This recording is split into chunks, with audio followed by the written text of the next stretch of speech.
My dear brothers and sisters, welcome to the other classroom. আজকের এই ভিডিওতে class 6-এর দ্বিতীয় ইউনিট টেস্টের ভূগোলের একটি মডেল কোশ্চেন সেট সম্পূর্ণ উত্তর সহ আলোচনা করব। চলো ক্লাস 6, তাহলে আমরা একটা নতুন মডেল কোশ্চেন সেট আলোচনা করি। শূন্যস্থান পূরণ করো 6টি প্রশ্ন। 6 নম্বর, 1 নম্বর, পৃথিবীর শীতলতম ও উচ্চতম মহাদেশের নাম কি? দেখো, পৃথিবীর শীতলতম অর্থাৎ খুব ঠান্ডা এবং উচ্চতম বলতে অনেক উঁচুতে অবস্থিত সেই মহাদেশের নাম হলো ড্যাশ। সেই ড্যাশে আমাদের কি বসাতে হবে ভাবো, তুমি উত্তরটা জানো? উত্তর হবে আন্টার্কটিকা। তার মানে পৃথিবীর শীতলতম এবং উচ্চতম মহাদেশের নাম কি? আন্টার্কটিকা। নেক্সট, 2 নম্বর, পৃথিবীতে তাপমণ্ডল দেখা যায় ড্যাশটি। কটি তাপমণ্ডল দেখা যায়? 3টি তাপমণ্ডল দেখা যায়। বঙ্গোপসাগরের সৃষ্ট ঘূর্ণিঝড় ড্যাশ নামে পরিচিত। উত্তর হবে দেখো সাইক্লোন নামে পরিচিত। পশ্চিমী ঝঞ্ঝা দেখা যায় ড্যাশ ঋতুতে। আমাদের উত্তর হবে শীত ঋতুতে।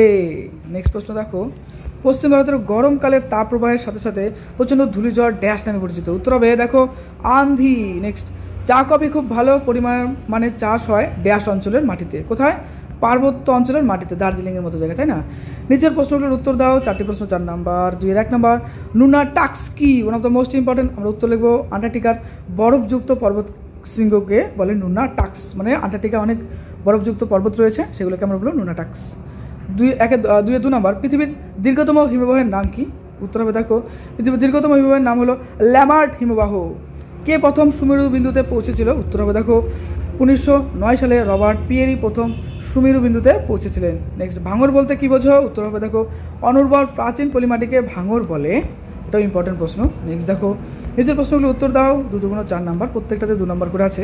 পৃথিবীকে নীল গ্রহ বলা হয় কেন? উত্তর হবে দেখো আমাদের পৃথিবীর মোট আয়তনের 71% অর্থাৎ 71% জলভাগ এবং 29% কি রয়েছে? স্থলভাগ রয়েছে। অর্থাৎ পৃথিবীর 4 ভাগের 3 ভাগ জল।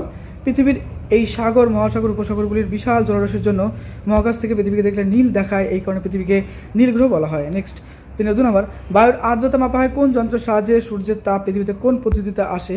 দেখো লিখবো বায়ুর আর্দ্রতা মাপা হয় হাইগ্রোমিটার যন্ত্রের সাহায্যে সূর্য থেকে তাপ পৃথিবীতে বিকিরণ পদ্ধতিতে আসে। নেক্সট, পেঙ্গুইনদের প্রধান খাদ্য কি? আন্টার্কটিকায় বড় গাছপালা নেই কেন? One of the most important প্রশ্ন। দেখো, পেঙ্গুইনদের প্রধান খাদ্য হচ্ছে ক্রিল। যেহেতু আন্টার্কটিকা মহাদেশে বছরের বেশিরভাগ সময় কি থেকে চির তুষারে ঢাকা থাকে, অর্থাৎ বরফে ঢাকা থাকে, তাই আন্টার্কটিকা মহাদেশে কোনো বড় গাছপালা হয়নি। তবে গ্রীষ্মকালে সমুদ্র ধারে কোথাও কোথাও সামান্য বরফ গলে গেলে সেখানে মস, লাইকেন, শ্যাওলা জন্মায়। নেক্সট দেখো 4 নম্বর, সমষ্ণ রেখা কাকে বলে? চরমভাবাপন্ন জলবায়ু বলতে কি বোঝো? মোস্ট ইম্পর্টেন্ট, পৃথিবীর মানচিত্রের সমান গড় উষ্ণতাযুক্ত স্থানগুলোকে যে রেখা দ্বারা যুক্ত করা হয় তাকে সমষ্ণ রেখা বলে। চরমভাবাপন্ন জলবায়ু কি? সমুদ্র থেকে কোনো স্থান খুব দূরে অবস্থিত হলে সেখানে ঠান্ডা ও গরম দুটোই বেশি হয়, এই ধরনের জলবায়ুকে বলবো চরমভাবাপন্ন জলবায়ু। অর্থাৎ সমুদ্র থেকে কোনো স্থান যদি অনেক দূরে হয় কি না, সেখানে যেরকম প্রচণ্ড গরম পড়ে তেমন খুব ঠান্ডাও পড়ে, এরকম চরম আবহাওয়াকে বলবো চরমভাবাপন্ন জলবায়ু। ওকে, মৃত্তিকা ক্ষয়ের 3টে কারণ লেখো। উত্তর হবে দেখো মৃত্তিকা ক্ষয়ের 3টে কারণ হলো প্রবল বৃষ্টিপাত ঘটার ফলে মাটির নরম অংশ ধুয়ে গিয়ে মৃত্তিকা ক্ষয় হতে পারে, অতিরিক্ত পশুচারণ করলে মৃত্তিকা ক্ষয় হতে পারে, তারপরে অতিরিক্ত গাছ কাটার ফলেও কিন্তু মাটি আলগা হয়ে যায়, আর এই কারণেই কিন্তু অনেক সময় মৃত্তিকা ক্ষয় হয়। বিশ্ব উষ্ণায়ন কাকে বলে? 5 নম্বরের প্রশ্ন কিন্তু মোস্ট ইম্পর্টেন্ট। এর ফলাফলগুলি লেখো। উত্তর দেখো, যানবাহন এবং শিল্প কারখানা থেকে বিষাক্ত গ্যাস প্রতিনিয়ত বাতাসে মিশছে, ঠিক। আবার এই গ্যাসগুলো পৃথিবীর চারিদিকে এমন এক আবরণ তৈরি করে যাতে পৃথিবী থেকে ফিরে যাওয়া তাপ আটকে পড়ে, অর্থাৎ পৃথিবীতে যে তাপটা আসছে সূর্য থেকে সেটা আর ফিরে যেতে পারে না। দিনের পর দিন এই তাপ পৃথিবীর উষ্ণ থেকে বাড়িয়ে দিচ্ছে, একে বিশ্ব উষ্ণায়ন বলছে। ফলাফল, মেরু অঞ্চলের বরফ গলে গিয়ে সমুদ্র জলতলের উচ্চতা বেড়ে চলছে। অ্যাকচুয়ালি তাই তো, মেরু অঞ্চলে অর্থাৎ যেখানে প্রচণ্ড বরফ রয়েছে, উত্তর মেরু কী বলবো সুমেরু, কুমেরু, সেখানকার বরফগুলো গলে বাড়ি কী হবে? সমুদ্র জলতল বেড়ে যাবে। বিশ্ব উষ্ণায়নের ফলে প্রবল বন্যা, তীব্র খরা, বিধ্বংসী ঝড়, মরুভূমির প্রসার, তাপপ্রবাহ, এমনকি শস্যহানি থেকে দুর্ভিক্ষ, মহামারী পর্যন্ত হতে পারে। সমপন্ন জলবায়ু কাকে বলে?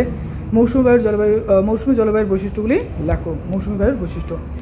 সমবর্ণ জলবায়ু, সমুদ্রের কাছাকাছি অঞ্চলে সমুদ্রের প্রভাবে সারা বছরই মাঝারি রকমের তাপমাত্রা থাকে, একে সমবর্ণ জলবায়ু বলে। এবার দেখো বৈশিষ্ট্য বলবো মৌসুমী বায়ুর বৈশিষ্ট্য। 1 নম্বর, গোটা দেশে মৌসুমী বৃষ্টির অসম বন্টন। মৌসুমী বায়ুর খামখেয়ালির জন্য কোথাও বন্যা আবার কোথাও খরা হয়। অক্টোবর মাসে তামিলনাড়ুর রাজ্যের করমণ্ডল উপকূলে বছরে 2 বার বৃষ্টিপাত ঘটে, তাই তো।